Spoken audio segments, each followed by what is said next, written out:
दर्शकवृन्द साँच्चीकै पीडादायी अवस्था भएको छ। यो पटक भने बुहारी सिरियलमा तहस नहस रूपहरू हामी परिवर्तित रूपमा देख्न सकिन्छ।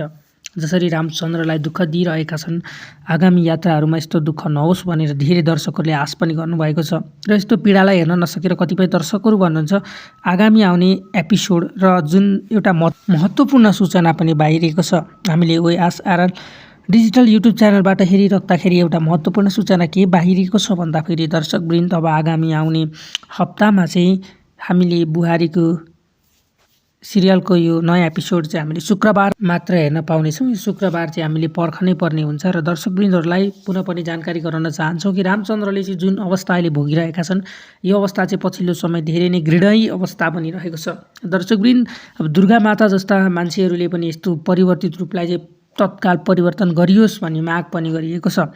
र तपाईँहरूलाई के लाग्छ आउँदो एपिसोडमा चाहिँ तपाईँहरूको विचारमा के होला त? बुहारी भागमा चाहिँ नयाँ एपिसोडमा परिवर्तित चाहिँ रूप कस्तो आउला भन्ने कुराहरूले पनि पक्कै प्रभाव पार्न सक्छ।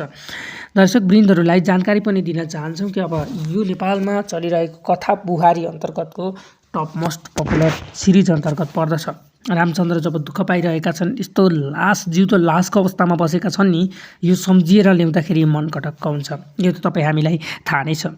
दर्शकवृन्द आजको बसाइबाट पनि केही नयाँ ज्ञान र केही ज्ञानमूलक कुराहरू चाहिँ उत्पन्न हुन्छ भन्ने आश पनि लिएका छौँ। मात्र हेर्न पाउनेछौँ। यो शुक्रबार चाहिँ हामीले पर्खनै पर्ने हुन्छ र दर्शकवृन्दहरूलाई पुनः पनि जानकारी गराउन चाहन्छौँ कि रामचन्द्रले चाहिँ जुन अवस्था अहिले भोगिरहेका छन्, यो अवस्था चाहिँ पछिल्लो समय धेरै नै घृणीय अवस्था बनिरहेको छ। दर्शकवृन्द अब दुर्गा माता जस्ता मान्छेहरूले पनि यस्तो परिवर्तित रूपलाई चाहिँ तत्काल परिवर्तन गरियोस् भन्ने माग पनि गरिएको छ। र तपाईँहरूलाई के लाग्छ आउँदो एपिसोडमा चाहिँ तपाईँहरूको विचारमा के होला त? बुहारी भागमा चाहिँ नयाँ एपिसोडमा परिवर्तित चाहिँ रूप कस्तो आउला भन्ने कुराहरूले पनि पक्कै प्रभाव पार्न सक्छ। दर्शकवृन्दहरूलाई जानकारी पनि दिन चाहन्छौँ कि अब यो नेपालमा चलिरहेको कथा बुहारी अन्तर्गतको टप मोस्ट पपुलर सिरिज अन्तर्गत पर्दछ।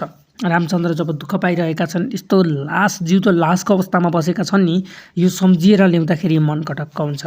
यो त तपाईँ हामीलाई थाहा नै छ। दर्शकवृन्द आजको बसाइबाट पनि केही नयाँ ज्ञान र केही ज्ञानमूलक कुराहरू चाहिँ उत्पन्न हुन्छ भन्ने आश पनि लिएका छौँ।